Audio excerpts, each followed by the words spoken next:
Février 1917. L'hiver a blanchi la toundra.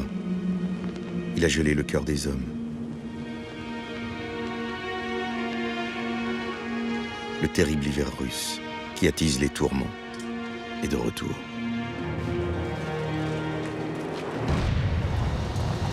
Depuis près de 3 ans, la Grande Guerre déploie son ombre sur l'Europe. Sur le front Est, la Russie impériale combat l'Allemagne et l'Autriche-Hongrie. Les offensives ennemies ont décimé ses troupes.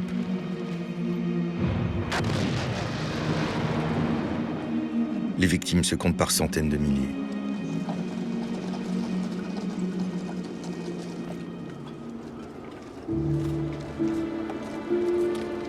Bientôt, l'armée du tsar, réputée invincible, montre des signes de faiblesse. Elle manque d'obus, de munitions, d'équipements.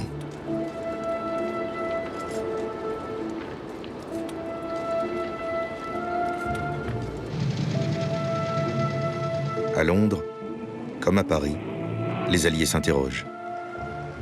L'armée russe va-t-elle tenir dans ces conditions ?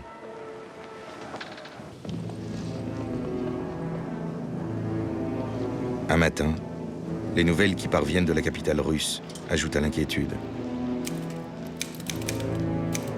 Petrograd, 19 février. Ces jours derniers, les queues sont interminables à la porte des boulangeries. La farine manque. On entend des protestations monter de la foule. Les femmes tremblent de froid. Les enfants s'évanouissent. Depuis le début du conflit, Claude Hannet, le correspondant du journal Le Petit Parisien, détaille dans ses chroniques l'humeur de la cité des Tsars.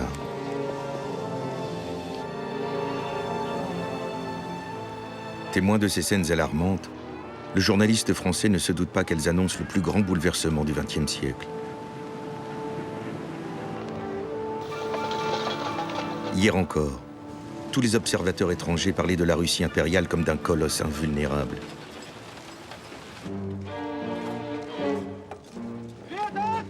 Forte de 14 millions d'hommes sous les drapeaux, elle faisait figure de roc pour ses alliés.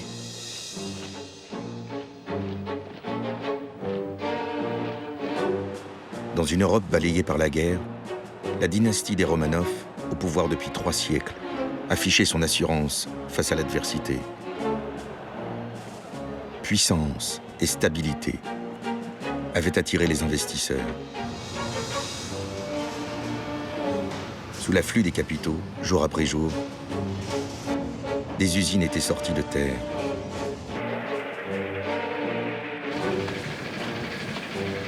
En quelques années, la Russie était entrée dans la modernité.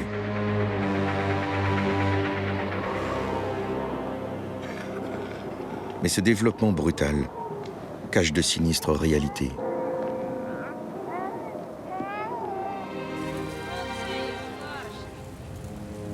Malgré le rendement colossal des terres agricoles, les paysans ont du mal à survivre.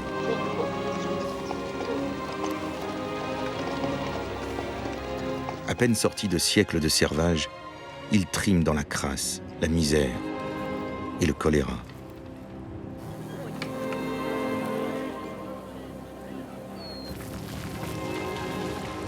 Dans les villes, les ouvriers, auxquels on donne encore parfois le fouet, sont exploités sans vergogne.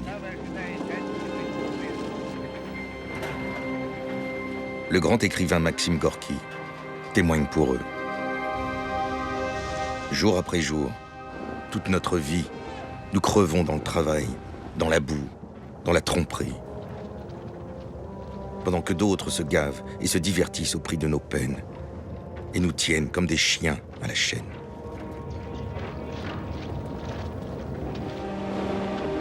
Notre vie, c'est la nuit. Une nuit sombre.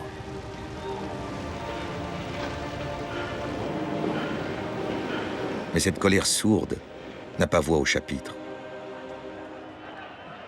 Nicolas II, tsar de toutes les Russies, règne en maître sur ses 160 millions de sujets.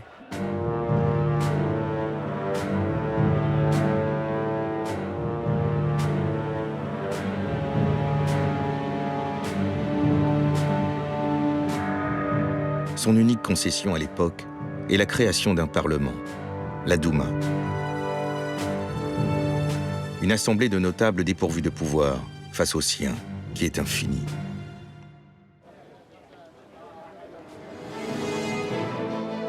Le tsar a privé son pays de toute vie politique. Il brise systématiquement par la violence les soulèvements populaires.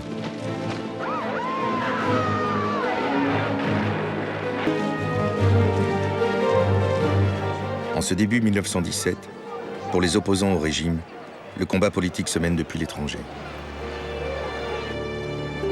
Parmi les exilés les plus actifs, certains sont déjà célèbres.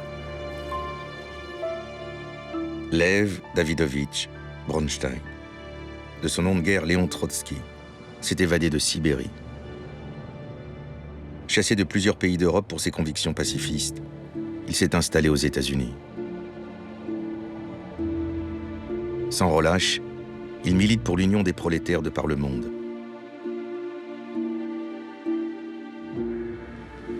Vladimir Ilitch Ulyanov, dit Lénine, a trouvé refuge en Suisse. Figure internationale de la pensée marxiste, depuis 30 ans, il lutte contre l'autocratie. Son être tout entier n'est voué qu'à un seul but, une seule idée, une seule passion, la révolution. Même s'il confie des abusés, nous autres les vieux, nous ne vivrons sûrement pas assez longtemps pour la voir.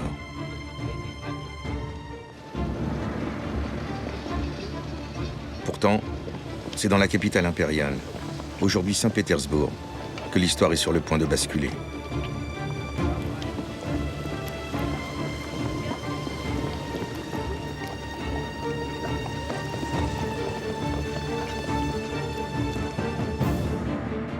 De part et d'autre du fleuve Neva, deux mondes se font face.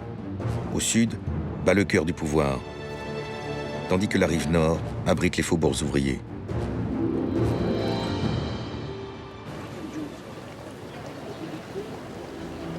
Toutes les révolutions commencent par le pain. Petrograd n'en dispose plus que pour une dizaine de jours. L'heure du rationnement a sonné.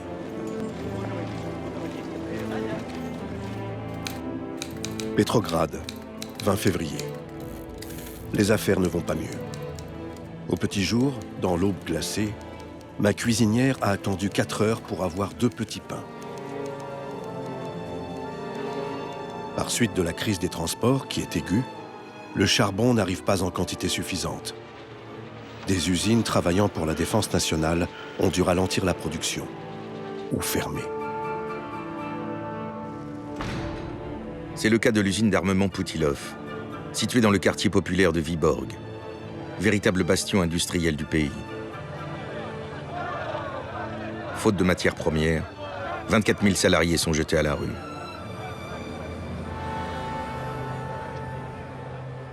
La peur du lendemain met le feu aux poudres. Camarades, si nous ne pouvons obtenir une miche de pain en toute justice, eh bien nous résoudrons notre problème par la force s'il le faut, s'écrie un ouvrier.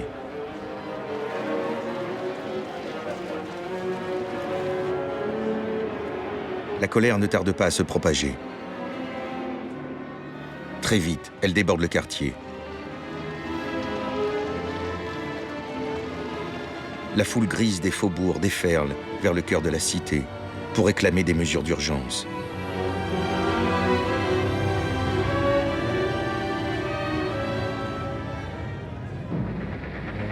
Chacun attend une réaction du tsar. Mais le tsar est à Mogilev, à plus de 700 km de Petrograd.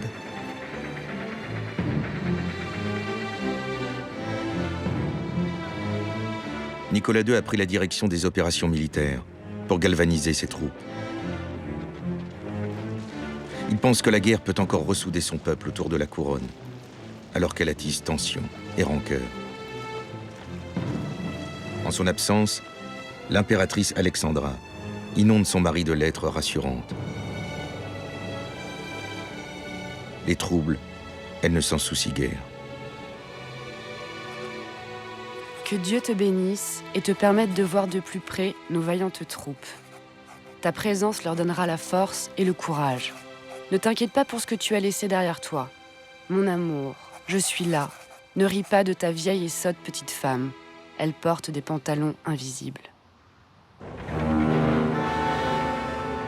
Pourtant, dans la capitale, de nouveaux débordements s'annoncent.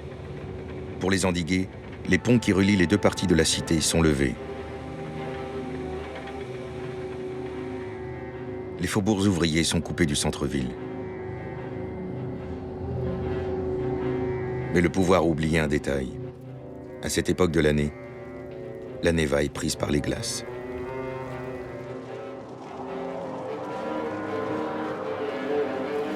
Et lors de la Journée internationale des femmes, ce sont des milliers d'épouses, de mères, de filles qui traversent à pied le fleuve gelé pour défiler dans les beaux quartiers.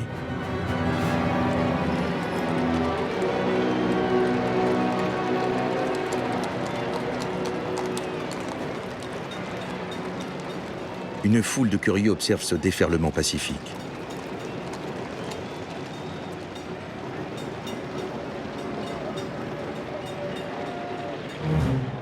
Le lendemain, 24 février, les manifestations prennent de l'ampleur. Des usines se mettent en grève. Plus de 200 000 personnes sont dans la rue. Les protestations prennent un ton résolument politique.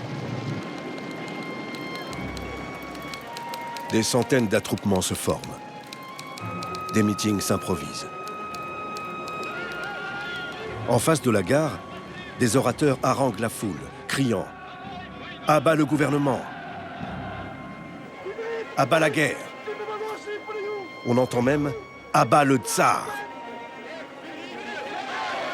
D'une minute à l'autre, la situation peut changer et devenir grave.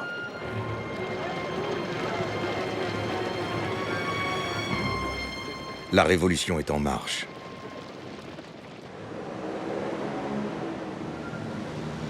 Loin de Petrograd, au quartier général des forces armées, Nicolas II reçoit à présent des nouvelles irritées de la tsarine.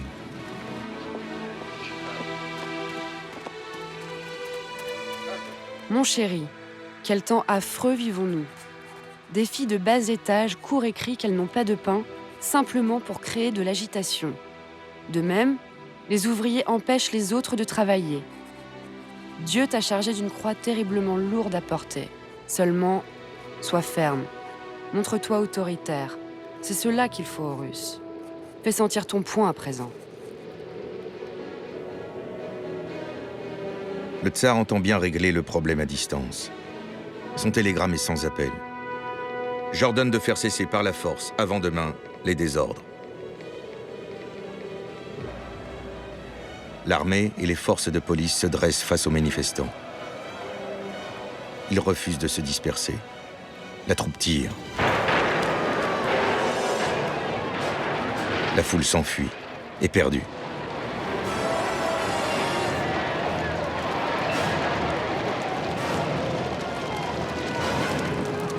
Il y a des morts, des blessés. Bientôt, le centre de Petrograd prend l'allure d'un camp retranché.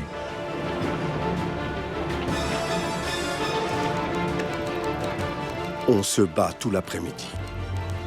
Les autos sanitaires passent sans cesse. Dans un seul hôpital, on reçoit 300 blessés.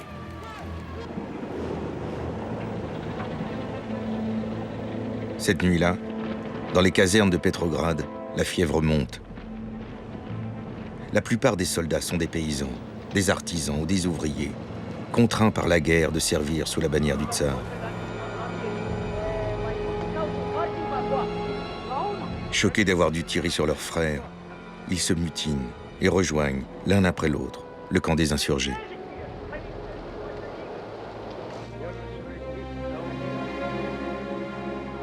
Coupé des réalités, le tsar néglige les télégrammes alarmants que son état-major reçoit de la capitale.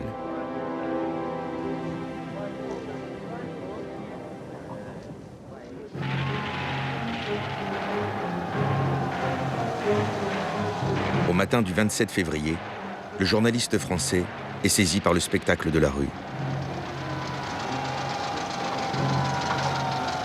C'est une fusillade incessante. Les soldats tirent en l'air. Ils se dirigent vers l'arsenal voisin. Je les suis. Ils en font le siège. Je les vois donner des fusils aux ouvriers. Le spectacle est prodigieux.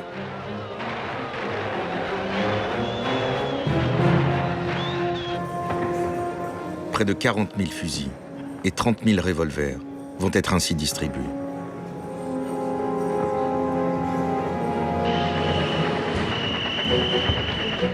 Ce même jour, Nicolas II se décide enfin à rejoindre la capitale, déterminé à mater la rébellion.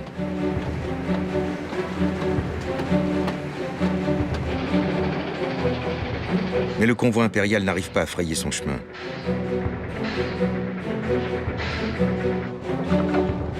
Prétextant des ponts détruits ou des voies inutilisables, les cheminots le détournent sans fin. Pendant ce temps, à Petrograd, le pouvoir de Nicolas II se désagrège.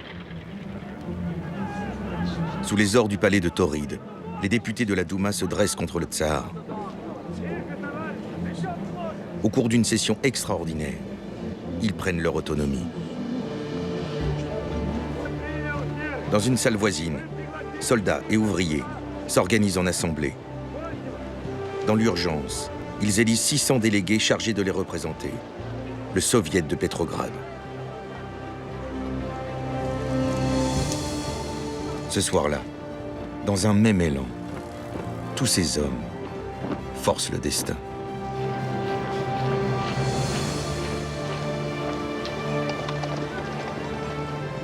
« 28 février. Près de l'entrée du palais de Tauride, la foule est si serrée que je puis à peine passer. Me voilà au centre de la révolution russe. Partout, des soldats armés, quelques civils. Par terre, des boîtes de conserve vides, des boîtes de cigarettes, les débris de la nuit passée là par 2000 hommes. L'un d'eux me dit « Vous voyez tout ce que nous avons fait en un jour ? »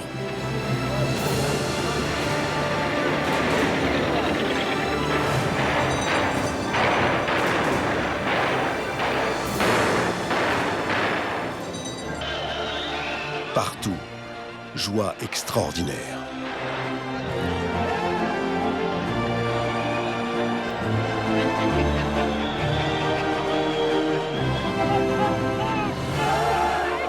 Les gens s'embrassent. Les soldats sont gais et triomphants. Désormais, le tsar n'a plus aucun soutien. Au milieu de la steppe, il est toujours bloqué dans son train. Pire, conscient qu'une page vient de se tourner, son état-major le pousse à abdiquer, pour le bien de la Russie. Résigné, Nicolas II renonce au trône.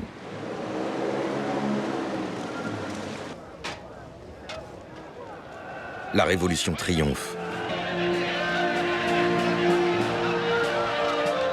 La dynastie des Romanov, qui régnait hier sur 160 millions de sujets, a disparu dans la tourmente. Il a suffi de quelques régiments passant au peuple, dans Petrograd, la capitale, pour que les maîtres de cet empire colossal rentrent dans l'ombre. On est même stupéfait de voir que la révolution ait été acceptée sur toute l'étendue du pays.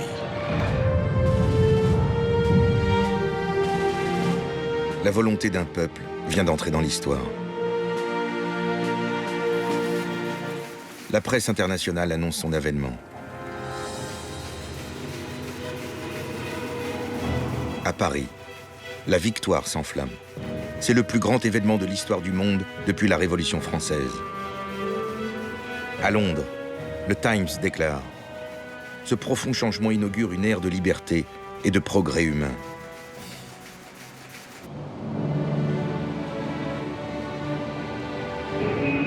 À New York, pour Léon Trotsky, révolution rime avec amnistie.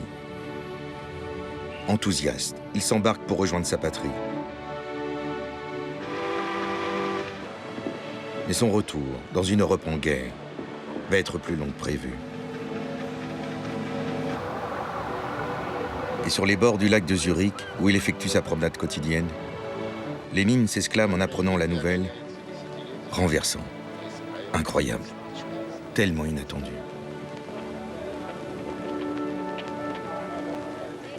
Convaincu que cette première étape de la révolution ne sera pas la dernière, il décide de revenir au pays, à tout prix. Mais après un aussi long exil, qui l'attend encore en Russie? Pour l'heure, Petrograd pleure ses morts. Les victimes de février sont inhumées au cœur de la capitale.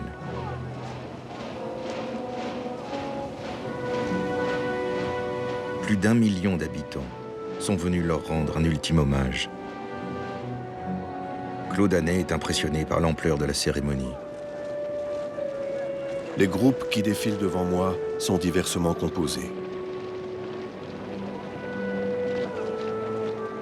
Voici des miliciens, brassards blancs au bras, fusils sur l'épaule. Voici des bourgeois. Voici des soldats. Mais la foule innombrable, ce sont les ouvriers et les ouvrières. Celles-ci passent, le fichu de laine entourant la tête, suivant la mode des femmes du peuple.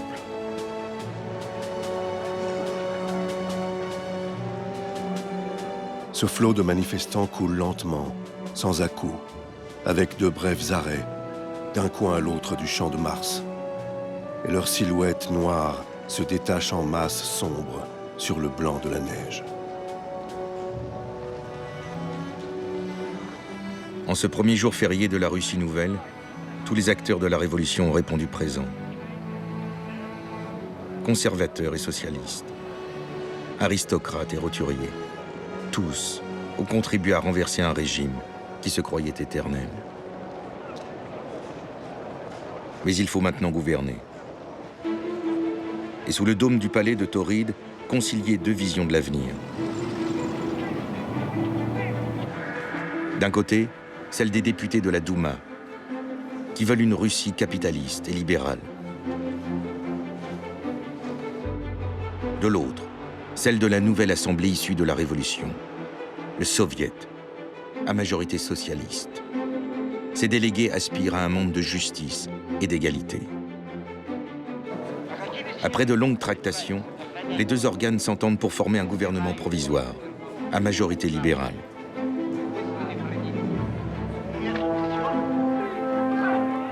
Alexandre Kerensky, un socialiste modéré, est le principal artisan de ce compromis. Nommé ministre de la Justice, il est l'homme que la Révolution fait sortir du rang. Son ambition va faire le reste.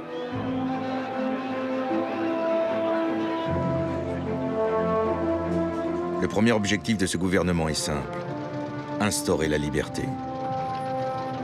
Le décret numéro 1 est immédiatement promulgué. Abolissant les châtiments corporels dans l'armée, il rend aux soldats sa dignité. De sujet, il devient citoyen à part entière.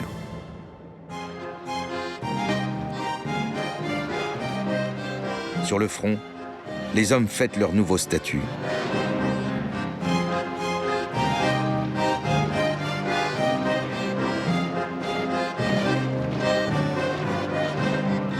En quelques semaines, des mesures spectaculaires sont prises. Elles rompent, sans esprit de retour, avec l'ordre ancien. Liberté de réunion, d'expression, de presse, amnistie générale, abolition de la peine de mort, suffrage universel. Partout, des conseils populaires se mettent en place. Il n'est pas de ville en Russie qui ne possède son soviet, où la population exprime ses doléances et affirme ses revendications.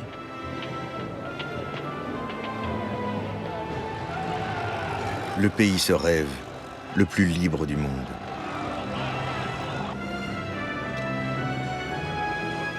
De Vladivostok à Mourmansk et de Tachkent à Odessa, la mosaïque des peuples qui composent l'Empire, opprimés jusque-là, prétendent aujourd'hui à l'autonomie.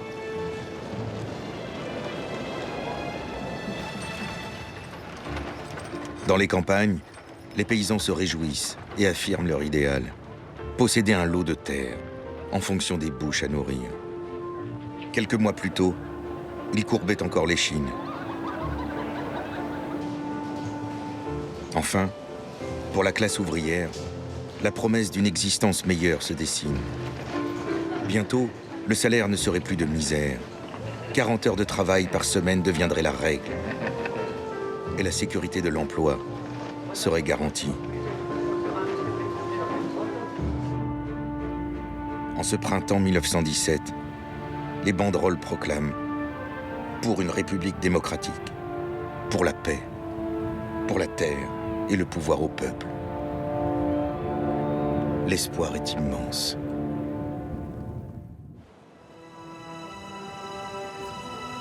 En cette fin de mois de mars, un train quitte Zurich et emporte un homme vers son destin. À son bord, Lénine. Un opposant résolu à la guerre, cette guerre impérialiste qui décime sous la mitraille le prolétariat du monde entier. Son exil forcé a nourri sa doctrine, forgé sa patience, trempé sa détermination. L'heure est enfin venue pour lui de rentrer dans l'arène.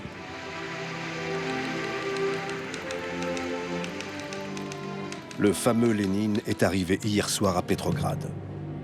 C'est le plus rouge des rouges.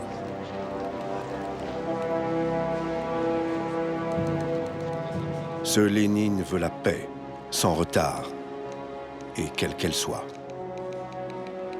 Voilà la thèse qu'il vient défendre en Russie.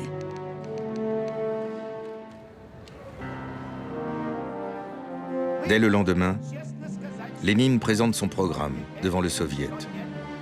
Si son prestige est grand, son parti, le parti bolchevique, est très minoritaire.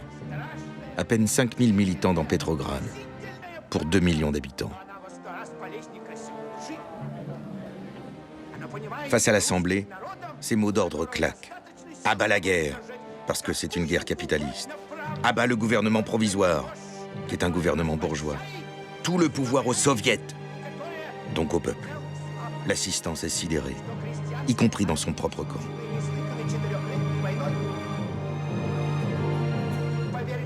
J'ai peur qu'Ilitch ne donne l'impression d'être devenu fou, confie un délégué bolchevique. Un autre déclare « Ces idées nous parurent à tous parfaitement irréalistes. » Lénine est seul, et pour cause. Son programme, trop radical, effraie.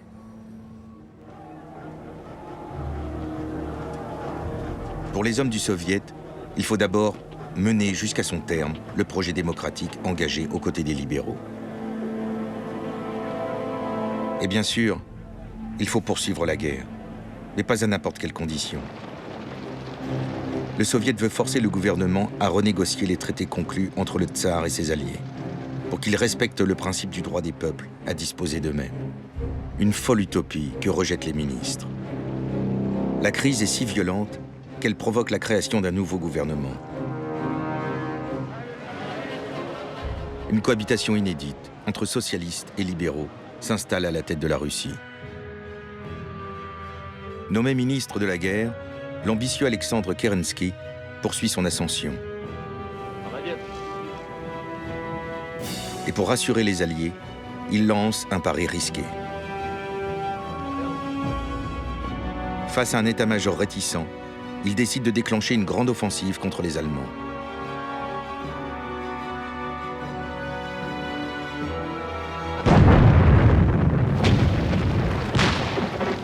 Le 18 juin, l'armée russe passe à l'attaque.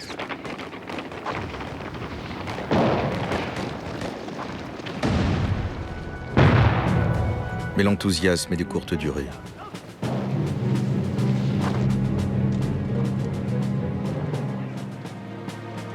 En 2 semaines, 400 000 hommes sont tués, blessés ou faits prisonniers.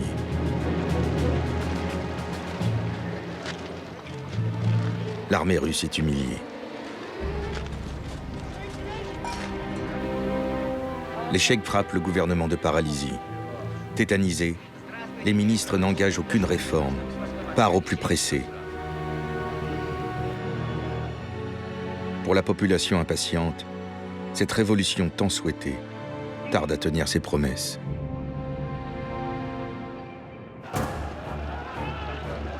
Dans Petrograd, la révolte gronde. Les convictions les plus diverses s'expriment d'un quartier à l'autre. Débordé par la base, le soviet perd le monopole de la rue. Sur Nevski, des anarchistes appellent au pillage des banques.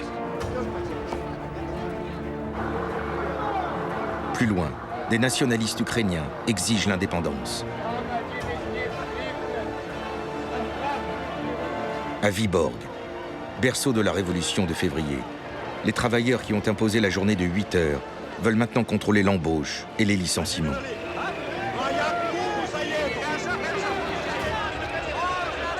Tandis qu'au quartier général des bolcheviks, transformé en forteresse, Lénine, sans relâche, harangue la foule. On le croyait fini, mais c'est un homme de combat. La révolution bourgeoise est dans l'impasse. En ces jours troublés, il avance ses pions. La pensée et la volonté de Lénine étaient à la mesure des grandioses possibilités révolutionnaires du pays et de l'époque. Aux autres, il manquait quelques centimètres, ou le double, et souvent davantage, écrit Léon Trotsky. Après de nombreuses péripéties, il a réussi à échapper aux Alliés, qui redoutaient de voir ce pacifiste notoire débarquer en Russie. À peine arrivé, Trotsky choisit de rejoindre la radicalité bolchevique. Lui qui aurait pu être un redoutable concurrent pour Lénine, devient son brillant second, l'indispensable allié.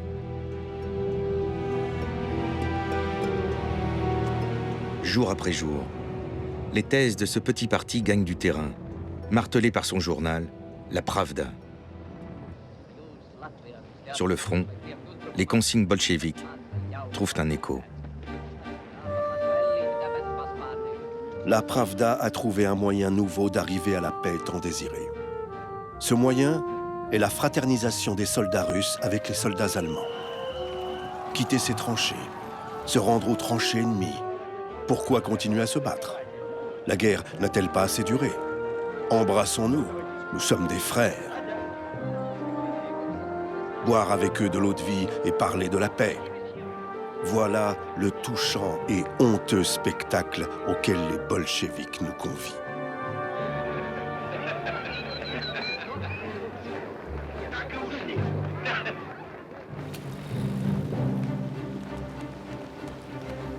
Pour enrayer ce mouvement subversif, le gouvernement se décide à agir. Mais il va commettre une erreur de taille. Début juillet, les mitrailleurs de Petrograd, acquis aux idées bolcheviques, sont sommés de rejoindre le front.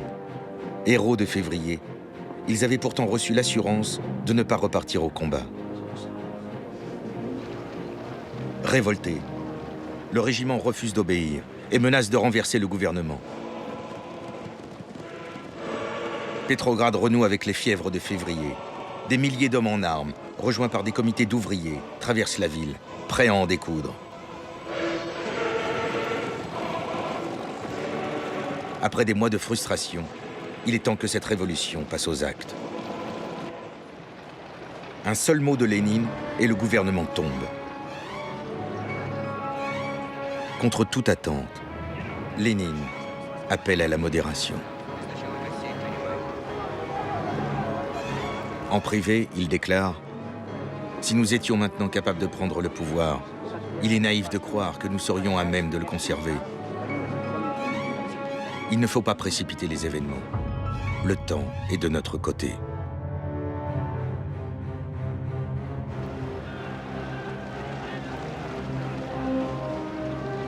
Désemparés, les manifestants se répandent en désordre dans le centre-ville.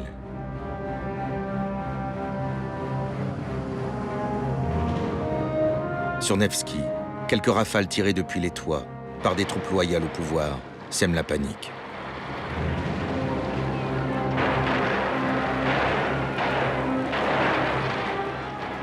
Le gouvernement se ressaisit. Il proclame l'état d'urgence et se lance à la chasse aux fauteurs de troubles. Des centaines de militants bolcheviks sont arrêtés. Le parti est décapité.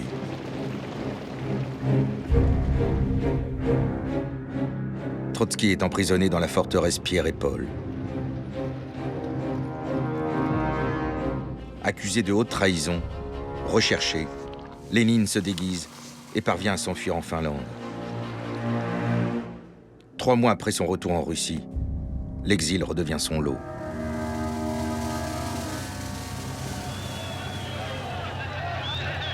Les désordres propulsent Kerensky à la tête d'un nouveau gouvernement. L'homme bénéficie toujours d'une forte popularité. Mais le socialiste Kerensky doit désormais composer avec les exigences des libéraux. L'ordre doit être rétabli, à tout prix. Pour les satisfaire, il multiplie les mesures autoritaires. Restauration de la peine de mort pour les déserteurs. Limitation des droits des comités de soldats.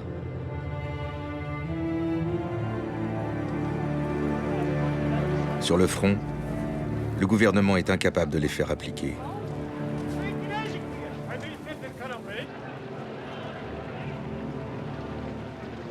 Entre juillet et octobre, plus de 2 millions de soldats, affamés et usés par les combats, désertent.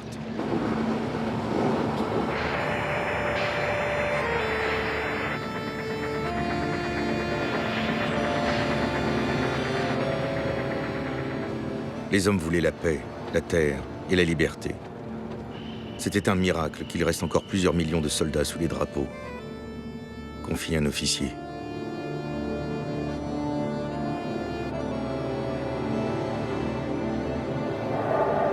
Mais si les combattants russes quittent massivement le front, c'est aussi qu'une rumeur insistante se propage. Le partage des terres va commencer. Issus des 4 coins de l'Empire, ces paysans enrôlés dans l'armée ne veulent pas arriver trop tard au village pour recevoir leur lot.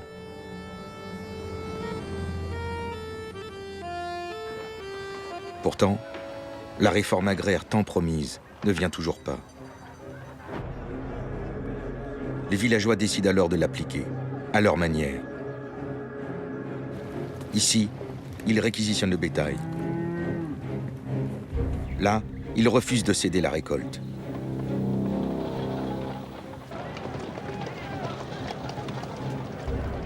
Les pillages des domaines seigneuriaux se multiplient.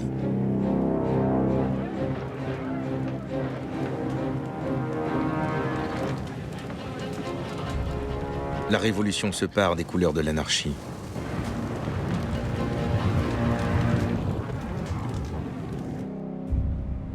Loin de Pétrograd, la réaction s'organise à Moscou. Les milieux d'affaires, les industriels, les grands propriétaires, l'union des officiers, tous considèrent que la révolution est allée trop loin. Il est temps d'y mettre un terme.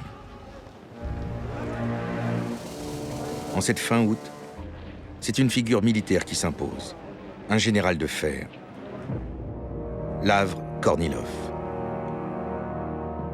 Un homme à poigne qui tient ses troupes. Il a fait fusiller les déserteurs, interdit les comités de soldats. Lui aussi souhaite que l'ordre revienne, pour, dit-il, sauver la Russie.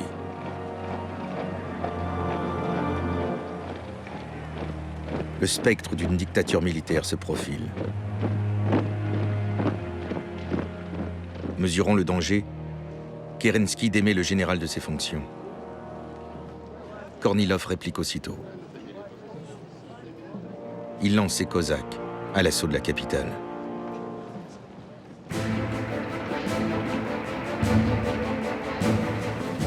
La contre-révolution n'est plus un fantôme. Elle est devenue réalité. Kerensky mobilise alors tous les partisans de la révolution, y compris ses anciens adversaires, les bolcheviks. Libérés de prison, ils activent leur réseau clandestin. Les cheminots détournent les trains militaires, déboulonnent les rails. Les standardistes bloquent les communications. Les régiments de Pétrograd prennent position pour défendre la ville. Mais l'affrontement n'aura pas lieu. les troupes de Kornilov refusent de combattre leurs frères et finissent par rendre les armes. En quelques jours, le mouvement est réduit à néant. La contre-révolution a vécu.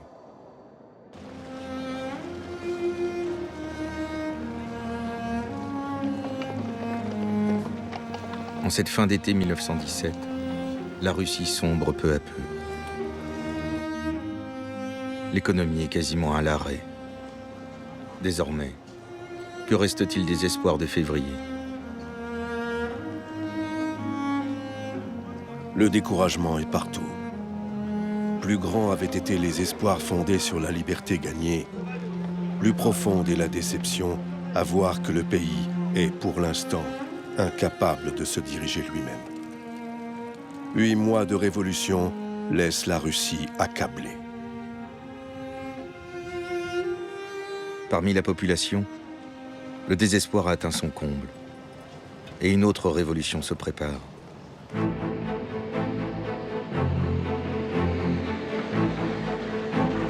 Début octobre, alors qu'il est toujours recherché par la police, Lénine revient clandestinement à Petrograd. Jusque-là, il avait joué la montre. Le temps est venu de passer à l'action.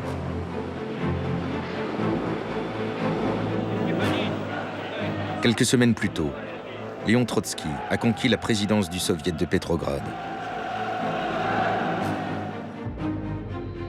De son côté, Kerensky tente de relancer le processus démocratique. Un conseil chargé de préparer des élections est mis en place. Fidèle à l'esprit de février, tous les partis y sont représentés. Mais dès la première réunion, Trotsky, à la tête de la délégation bolchevique, refuse de participer au débat et quitte l'Assemblée.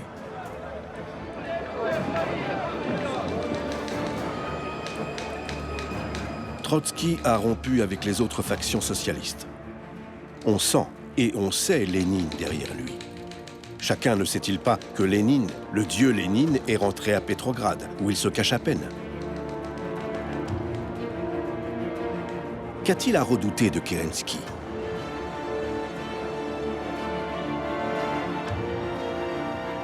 Lénine et Trotsky ont compris le néant de leurs adversaires, l'inutilité des conférences, des pré-parlements, des bavardages sans fin dans les salles où se réunit la démocratie nouvelle.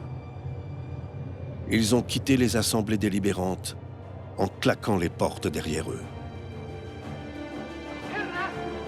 Aux soldats éprouvés par la guerre, les bolcheviks proposent la paix. Aux paysans affamés, ils promettent la terre. Et ils offrent au prolétariat le contrôle ouvrier des entreprises. Des promesses qui répondent désormais aux aspirations des masses. Encore faut-il conquérir le pouvoir. Dans le plus grand secret, Lénine réunit la direction du parti bolchevique.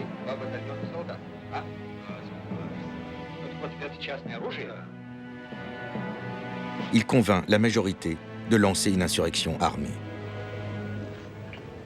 Mais le temps presse. Le congrès de tous les soviets de Russie doit se tenir fin octobre, à Petrograd. Et Lénine ne veut pas composer avec les autres factions socialistes pour guider le destin du pays. Il serait naïf d'attendre que les bolcheviks aient une majorité formelle. Aucune révolution n'attend jamais cela. L'histoire ne nous pardonnera pas si nous ne prenons pas le pouvoir maintenant, dit-il.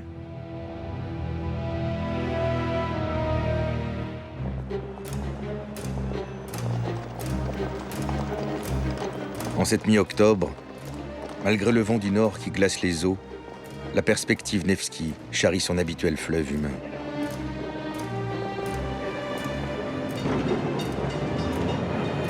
Parmi la foule qui se bouscule, nul ne prête attention à ces petits groupes d'ouvriers, de soldats, de matelots. Furtifs, ils mènent depuis plusieurs jours des manœuvres de reconnaissance.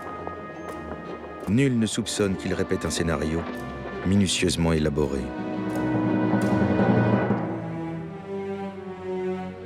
La révolution est une affaire de tactique, dit Trotsky. Il faut simplement une petite troupe d'assaut et des techniciens. Il ne s'agit plus de déclencher une insurrection populaire, mais de conduire une opération militaire. Trotsky a conçu un plan, basé sur la rapidité d'exécution, s'emparer des centres névralgiques de la capitale et ainsi prendre le pouvoir en Russie.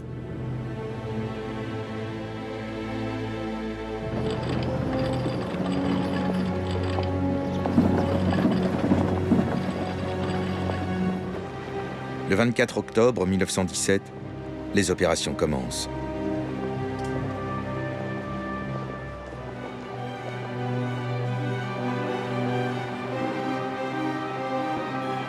Tous les groupes connaissent leurs objectifs. À leur hache, ils partent à l'assaut.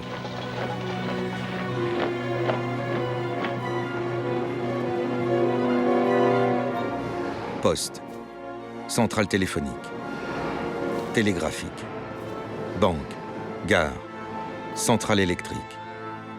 Les cibles tombent, une à une, sous leur contrôle. Personne dans Petrograd n'a conscience de ce qui se joue. Pas même Claude Anet.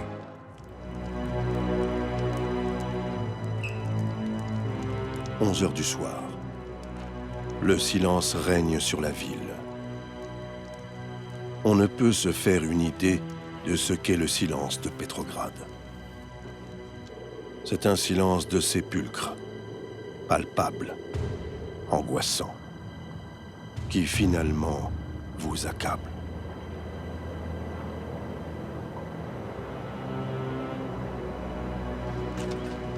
Le plan de Trotsky a été réalisé dans la plus grande discrétion, sans violence. La capitale est aux mains des bolcheviks.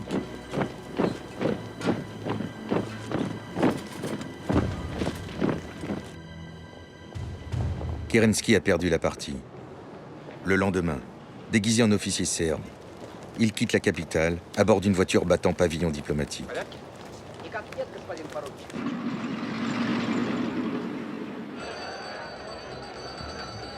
À l'autre bout de la ville, le Congrès des soviets de Russie ouvre sa première session. La majorité des délégués, qu'ils soient socialistes révolutionnaires, mencheviks ou travaillistes, condamnent le coup de force. Ils quittent aussitôt la salle.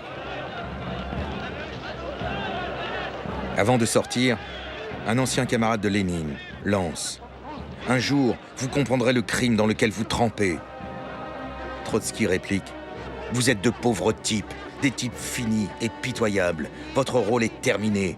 Allez où vous devez vous trouver, dans les poubelles de l'histoire. »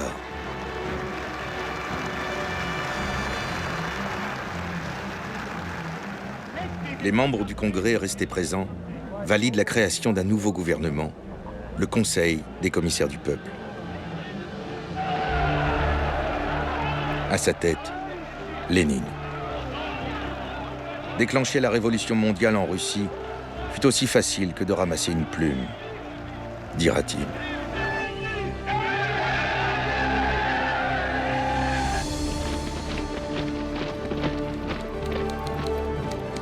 Le grand jour, je l'ai vu. Et de toutes les surprises de la Révolution, il m'a apporté la plus surprenante. Au coin de la Moïka, une section de soldats me croise. Ils marchent dans un ordre parfait, comme sous l'Ancien Régime. Je suis arrêté par des soldats et des marins. Ce sont les troupes de Trotsky.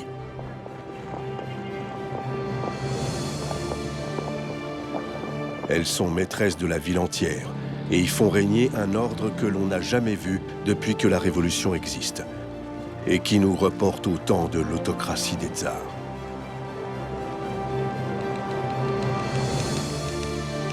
Rester à Petrograd me paraît peu sûr. La liberté étant le premier des biens, je pars.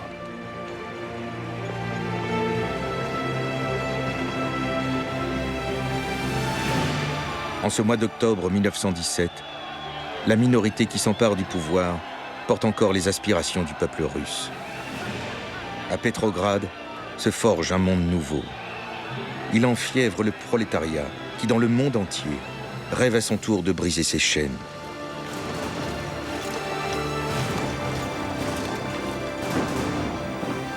Il fait surgir un géant, décidé à étendre le brasier de la Révolution à tous les pays.